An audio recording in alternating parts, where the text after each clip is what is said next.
me, this is The Perfect Vine. It was published January 6, 2016, with the simple title, Sometimes I Dance with the Cat. And it shows the creator, a young Korean Vine user named Hamtube, dancing with the cat, with a loop of a vaporwave song tying it all together. Their work doesn't tell a story, but rather, it conveys a feeling.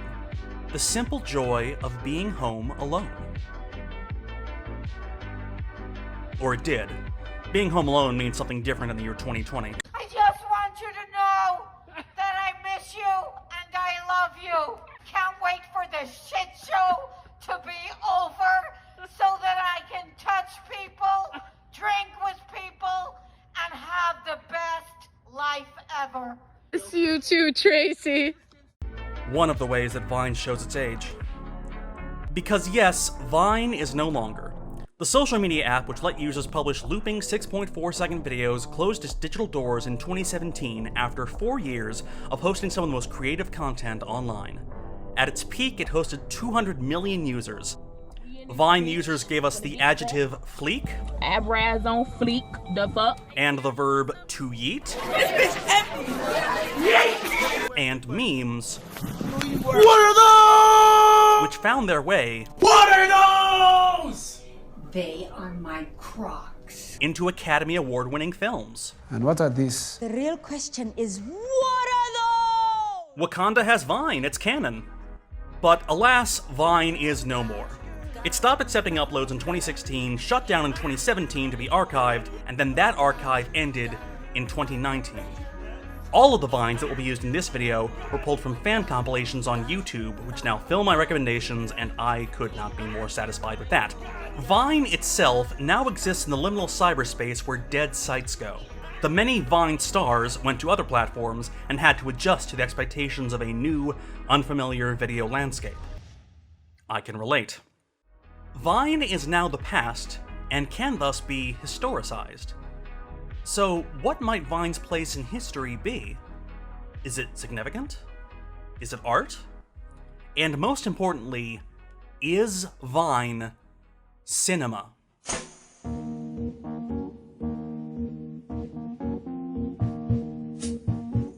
This video will not be about individual Viners or Vine star drama. I have no idea who any of these people are, or what they did wrong online, or if they're Nazis, or if they ate panda flesh in a live stream, or what.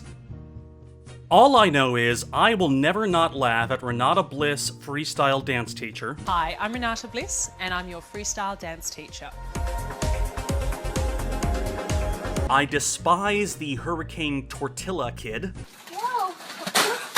Hurricane Katrina! More like Hurricane Tortilla. And this dude is so freaking mad at me. What the fuck is up, Kyle? No, what did you say, dude? What the fuck, dude? Step the fuck up, Kyle. Look, you little shit! I write, perform, edit, and distribute all my own material, and I've done so for a damn decade. I am a one-man band, and unlike certain content creators, I cannot afford to hire people to do my work for me. So expect a schedule slip, because I actually give a shit about the quality of my videos, and they take a lot longer to make than 6 seconds, you floopy-haired fetus. Look, you little shit!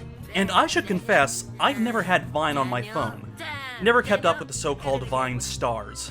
So I only knew it as some site for kids who liked quote-unquote pranks. Ah!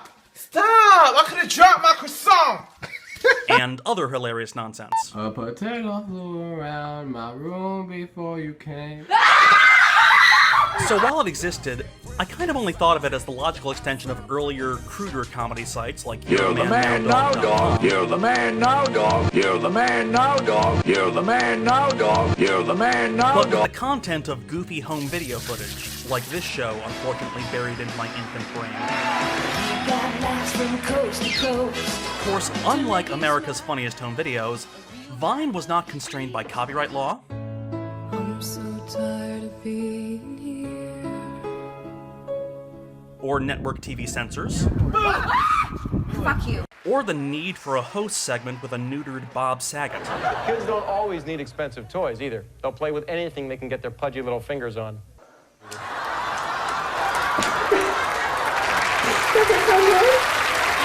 And unlike crappy Bush Sr. era time slot filling network TV pablum, Vine was a wonderful platform for young black voices, as almost all popular culture on the internet and beyond springs from young black artists. Of course, I'm not at all qualified to talk about that. I'm basically the white kid in this Vine. Shut the up. Anyway, there's plenty of writing on this, but to keep it simple, I'll just point to Lauren Michelle Jackson's work on cultural appropriation. In particular, this interview with New York Magazine about the inherent blackness of meme culture. Link here. Now, Vine.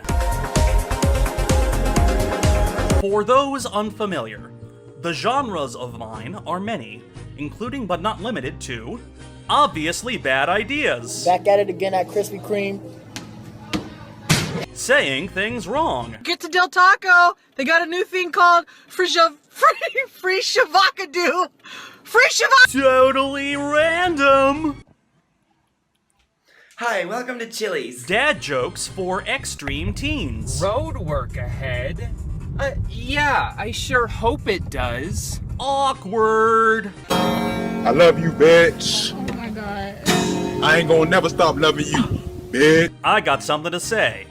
Boom! It is Wednesday, my dudes. Fun with editing. Look at this graph. Wacky aminals. Duke, do you want the ball? Pranks, lol.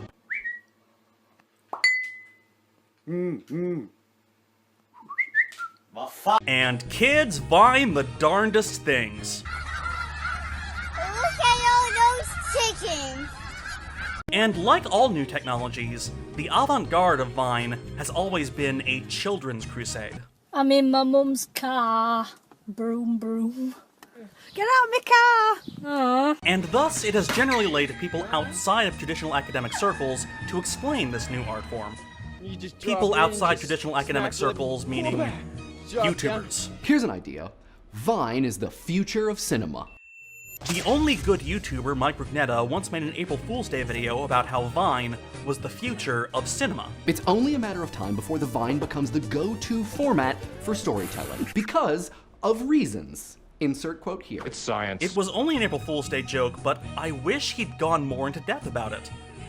Anyway, the video is moot, since Vine is now quite clearly the past of cinema, but that word, cinema, how does one handle that word?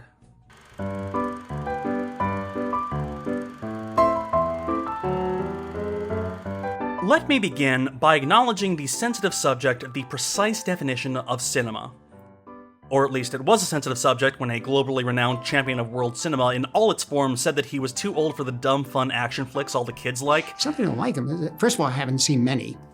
I tried to, but I wasn't interested. Now, I have good friends on both sides with very strong opinions about that nonsense discourse, and is Marvel cinema is a whole other essay, so let's get back to Vine! What are those? And more importantly, let's get back to cinema. Now, forgive me for the upcoming lecture, I would not like to come off like this dude. That is not correct. Because according to the encyclopedia... But I feel that in the spirit of the subject, I should deliver this explanation in Vine's native format.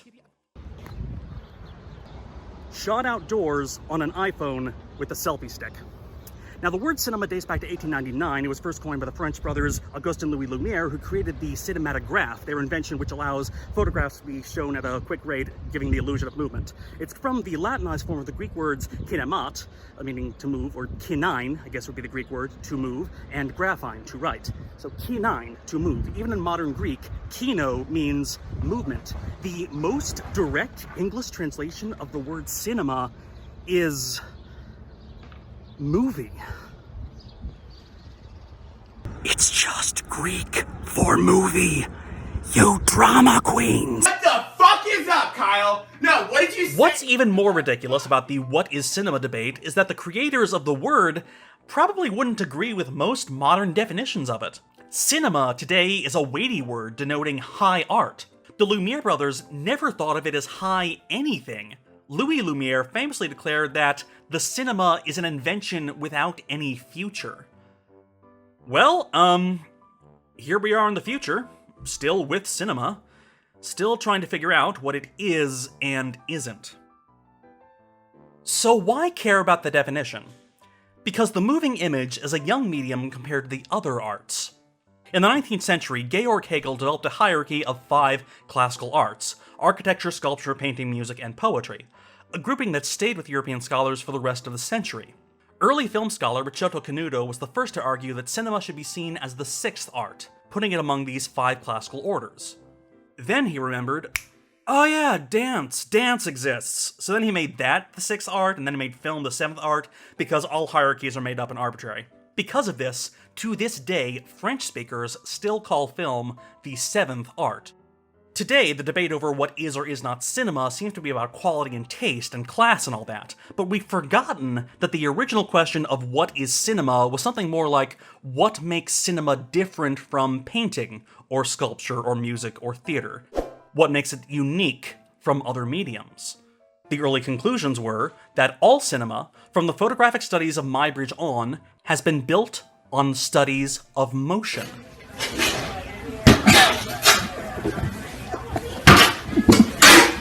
And because of that belief, that motion was inherent to the medium, that created a strain of film criticism that elevated directors who moved the camera, or cut frequently, as opposed to directors who were more theatrical than cinematic.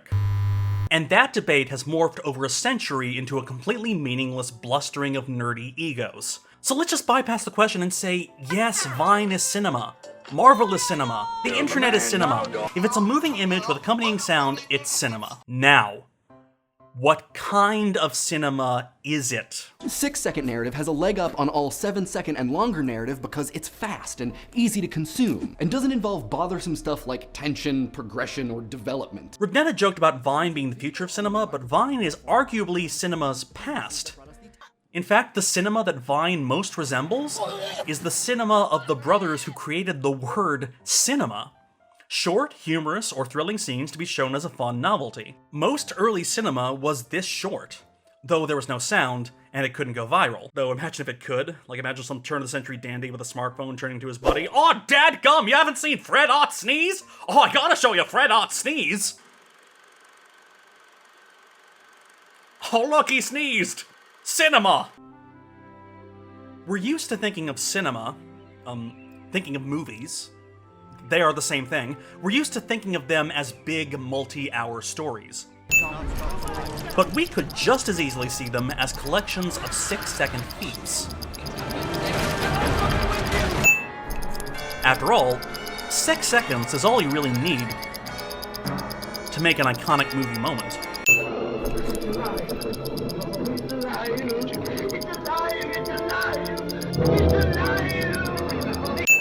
Open the pod bay doors, Hal.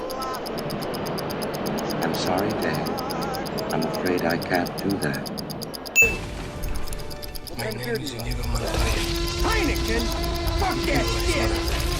Half blue ribbon! Your work ethic to the city college and then to jail, and then back to city college, and then maybe you've learned to pull yourself up and not expect everybody to do everything. Sometimes those 6 seconds can overtake the movie that they're in. I mean, does anyone actually like the Tom Cruise movie Risky Business outside of this tiny clip? Just take those old records on. Also, cinematic parallels.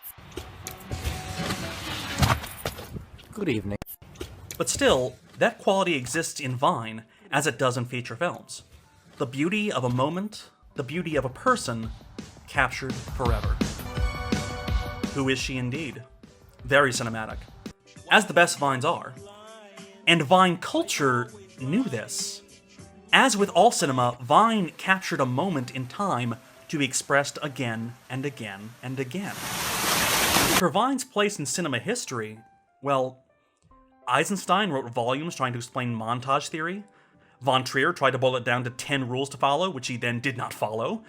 I can't think of a more direct, more succinct, more consistent, and more inspiring cinematic manifesto than Do It for the Vine. Do it for the Vine. I ain't gonna do it. Do it for the Vine. I ain't gonna do it. Do it for the Vine. Gonna do it. Do it for the Vine. I ain't gonna do it. Do it for the Vine. I ain't gonna do it. Do it for the Vine. I ain't gonna do it. There's a quote attributed to Jean Cocteau I often think about. Film will only become an art when its materials are as inexpensive as pencil and paper. Well, a smartphone isn't exactly inexpensive, but it's definitely ubiquitous, and easy to use, even by a child. You know what? I love myself. Even though I look like a burnt chicken nugget, I still love myself. With the rise of social media, not only is cinema easy to make, it's also extremely easy to distribute. Gone are the days when parents would bore visitors with home video of their children. Now, home video of people's kids can go viral. I smell like beef. I smell like beef. I smell like... Not that viral baby footage started with Vine, of course. Ow! Ow, Charlie! Ow! But it was Vine's brevity and virality that made it well-suited for perfect little moments like these. Vine was especially good at capturing moments that no one would otherwise believe had happened. Moments like amazing stunts. Oh my god. Oh my god, he on X Games mode. Or perfectly timed misses. This one's to end racism. Capturing little emotional journeys. If your name is Junior and you're really handsome, come on, raise your hand. Flawless comebacks. Have anybody ever tell you you look like Beyonce? Nah, they usually tell me I look like Shalissa. Who the fuck is that? Me. Moments from TV, isolated, repeated, and made funnier with each loop. How do you know what's good for me? That's my opinion! And even through the simple power of repetition, the format can produce one of the most heartbreaking commentaries on the emotional crisis in modern masculinity that forbids any displays of physical homosocial behavior in a violently queerphobic society. Two bros chilling in the hot tub, 5 feet apart cause they're not gay. Two bros. Basically, Vine, like with the greater rise of the internet and social media, brought the artist ever closer to the audience, and effectively eliminated the old conversational caveat of, it was funny, you just had to be there. Okay, so like there was this really funny Vine that I couldn't figure out how to work in the video. It's like there's a kid and he was like, he buried himself in sand, and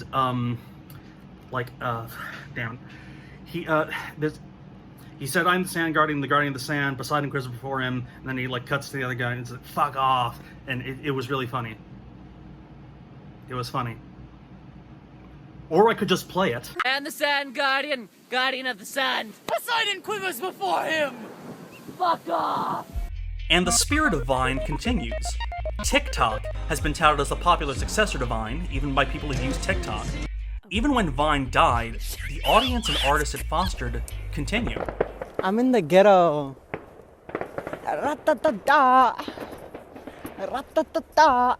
And what strikes me the most about these microblogging platforms, like Vine, like TikTok, like everything that will come after them, is that they all have a speed that traditional platforms lack. Long-form video essays, which I've foolishly chosen to make my primary format, take months of work to do well. I started the script sometime in the fall of last year, which is basically 1,000 years ago, and so my reasons for starting this essay are vastly different from my reasons for finishing it. But the Vine, unlike the video essay, for example, has the potential to be near instantaneous. It focuses your attention on moments you might miss. Moments that could define an era. Dicks out for Harambe. Dicks out for Harambe. Again, dicks. Because the summer of 2016, when this video was made, is very, very, very different from the summer of 2020.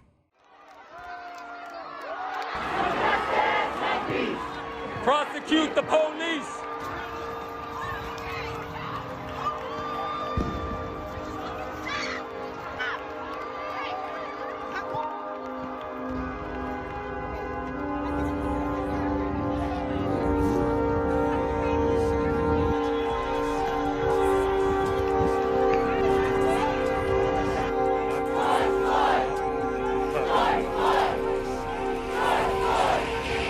Didn't need to happen.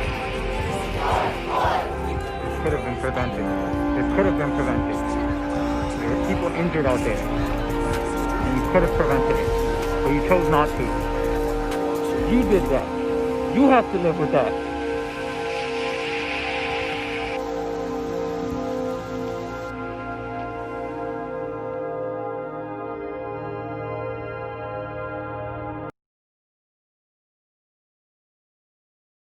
So I'll just leave you with this. What you capture now will define this time. Use your camera wisely. Stay safe. Do it for the Vine.